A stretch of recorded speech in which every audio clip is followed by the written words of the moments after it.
Scene में आप देखने वाले हैं कि ड्रामा अब काफ़ी ज़्यादा इंटरेस्टिंग बन चुका है।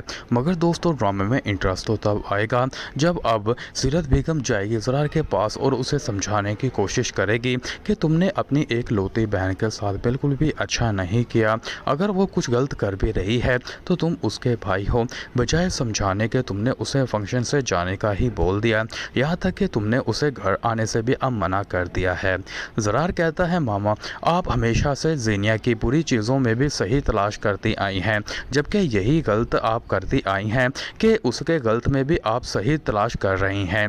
आपको फैसला करना होगा, या तो आप ज़ेनिया को समझा लें कि वो इस तरह की हरकतों से बाज आ जाए जिसकी वजह से मेरे इन नोज़ में मेरी बेइज्जती ना हो, क्योंकि अब महक की फैमिली भी मेरी फैमिली है और अगर उस फैमिली की कोई भी बेइज्जती करेगा तो मैं खामोशी से बैठने वाला नहीं हूँ। और ये बात आप पहले से जान चुकी हैं कि आपने पहले भी उनकी फैमिलीज़ की कितनी ज़्यादा बेइज्जती की थी और उन्हीं की वजह से मैं आपसे अलग हुआ था।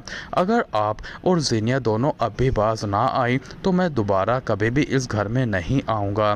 जिस पर दोस्तों सीरत बेगम तो खामोश बिल्कुल ही हो जाती है, जबकि जैसे ही ज़ेनिया की फ़ोन आता है उसकी माँ उसे कहती है कि उसने ज़रार को समझा दिया है, मगर तुम्हें भी अपनी कुछ ज़ुबान पर कंट्रोल करना होगा, क्योंकि तुम इस तरह से महक की फैमिली की बेइज्जती नहीं कर सकती हो।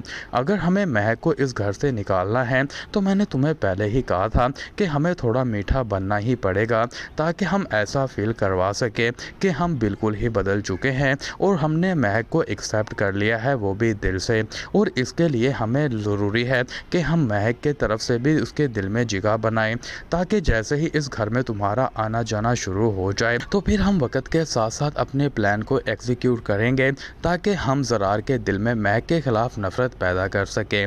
जिस पर दोस्तों ज़ेनिया भी अपनी माँ को एग्री करती है और कहती है कि जैसा आप बोलेंगी मैं वैसा ही करने के लिए तैयार हूँ। दोस्तों, सब आप आने वाले एपिसोड्स में देखने वाले हैं।